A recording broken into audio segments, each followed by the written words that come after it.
வந்தாளே வைதேகி.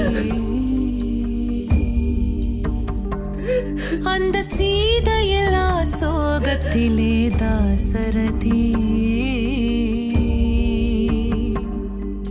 வானரராஜன் சுக்ரீவனுடன் ராமனை சேர்ந்தார் மாருதி. கடலினை தாண்டி லங்கையை சேர்ந்து கண்டார் அங்கே சீதையை.